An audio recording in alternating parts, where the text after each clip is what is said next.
akin nga suportahan, si Estong anangaran. Pag siya na raw ang may hawak ng mikropono sa videoke, uwian na. Laging bigay todo. May pa-shoutout pa sa kanyang fans.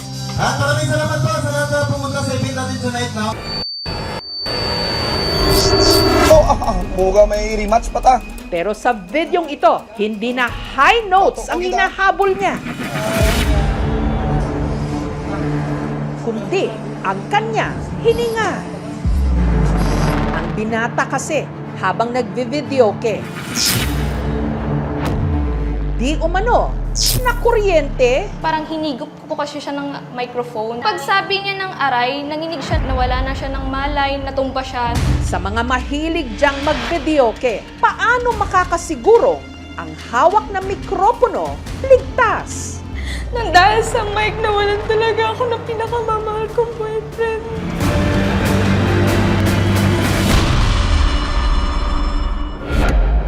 Ang nadali ng di umano killer videoke ang 23 anyos na vlogger mula Kulasi sa Antique na si Simon o mas kilala ng kanyang followers bilang si Super Estong. Abi ninyo, nag-a-absent ko, ha?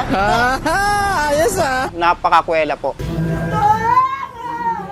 Pero sa halip na tawanan, mga pagtangis o pag-iyak ng kanyang mga mahal sa buhay ang narinig nang inuwi ang kanyang mga labi nitong Miyerkules. Mamimiss namin yung mga vlog niya. Dati, sobrang saya, pero ngayon, umiiyak na lang. Ay, tayo, bago ngayon, mareklamo, gid eh. Si Estong, miyembro ng Team Ragumo, grupo ng vlogger mula Antique na kinaaaliwan dahil sa kanilang mga kwelang video. Kahit sa school nila, palagi siya nagpapatawa. Kaya pag uwi ko dito, tinawagan ko sila lang magbubuo kami ng grupo. Ang kinikita niya sa pagva-vlog, ipinangsusuporta raw ni Estong sa kanyang pamilya, lalo na sa kanyang tatay Boyet na bedridden na. Nagatugutan na kanakin pang bakal begas, pang dapli, bagat dalok ng klase bata, ma'am si Estong. Marami siyang pangarap, hindi lang para sa sarili niya, para din sa pamilya niya. Si Estong, pastime daw talagang mag-videoke. Kwento ng kanyang nobya na si Jamela, nitong Lunes, nag-outing ang kanilang barkada sa isang private resort sa Antique. Yung mga kaklase niya yung elementaries nag-graduate ng 4th year college. Nagplano sila na mag-outing for celebration din. Habang nagmamay-check yung pinsan ko, kinuha niya. Tapos sabi niya, ako unang kakanta. Pero bago pa man daw makabirit si Estong, biglang Nanginig siya ng konti, nagsabi niya, aray. si Jamela agad kinutubang na kuryente ang kanyang nobyo.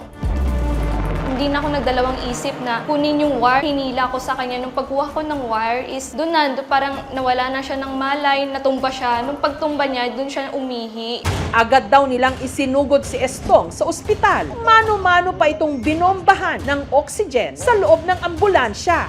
Mord, papastog ko kita, bato ko kita. Kinakausap ko siya na huwag kang matulog. Love anytime, malapit na tayo. May malay pa raw si Estong nung nakarating ng ospital. Mga 4 hours pa siya sinisi-CPR. Ramdam namin lumalaban pa siya. Pero unti-unti raw bumigay ang katawan nito. Wala na, mahina na talaga siya. Kaya doon kami nag-decide na, sige, huwag na lang mag-CPR. Love, makapagod ka lang, gusto mo na magpahinga kasi palagi ka lang nagpapasaya sa amin. Ngayon, baka gusto mo lang matulong. Sige, matulog ka lang dyan, magpahinga ka lang. Kahit masakit, tatanggapin ko.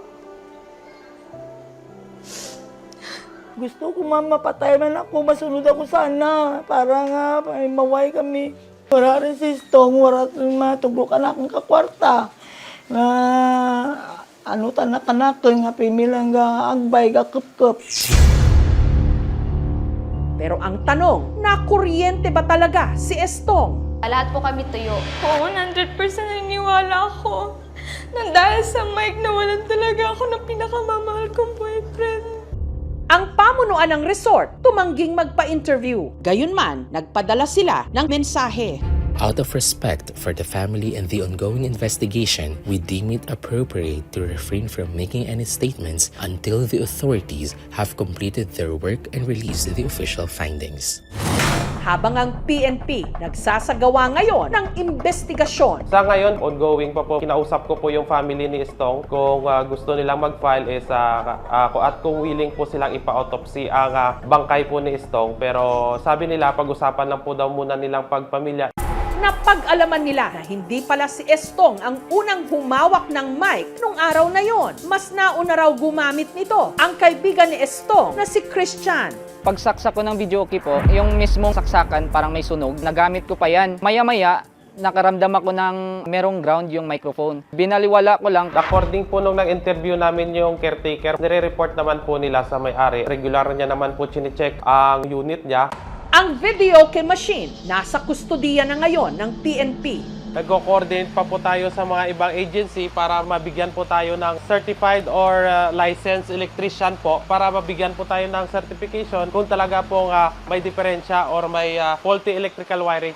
Nire-replace kagad natin yung mga malfunctioning devices. Tapos, kumukontak kagad tayo sa mga electrical practitioners para i-troubleshoot. Kapag mag-approach tayo sa isang live na circuit, device, appliance, i-check natin kung properly insulated ba tayo. Because that's the first line of defense para hindi tayo mag-ground.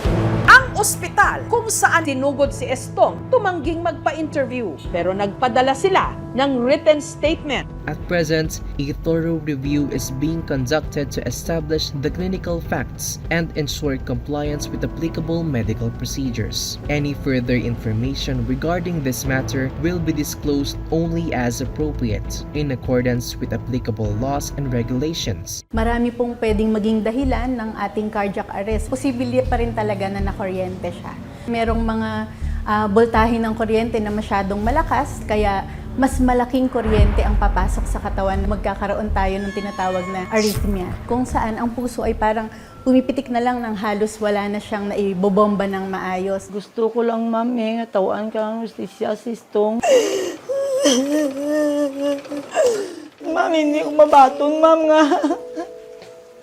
Mawala, sistong, amurang kaplanggalan sa akin, ma'am. Pag napatunayan po namin na meron pong negligence sa part po ng resort owner, pwede po silang kasuhan ng reckless imprudence resulting to homicide since po na namatay po yung victim. Kung gaano karami ang napapatawa mo, buhay ka pa. Mas marami na yung napaiyak mo ngayon, Stong. Salamat na lang sa mga alaala, pagpapatawa. Yung mamimiss ko sa kanya, yung kakanta siya ng Ikaw Sana, yung kay Ogie. Yung part ng huling kanta na Ikaw Sana, tapos ginagawa niyang Ikaw Jamela. Gigising na lang ako na ang tahimik na. Wala na siya, wala nang kakausap sa akin. Love, magpahinga ka na dyan. Ako na bahala sa sarili ko, love. Yung mga iniwan mo dito, yung mga pangarap mo, huwag kang mag-alala. Unti-unti kong gagawin yun para sa'yo. Hindi talaga natin malalaman kung kailan matatapos ang awitin ng buhay. Biyahan mo kami, ba? Kaya sana ang ating bawat kanta ligtas ding matapos.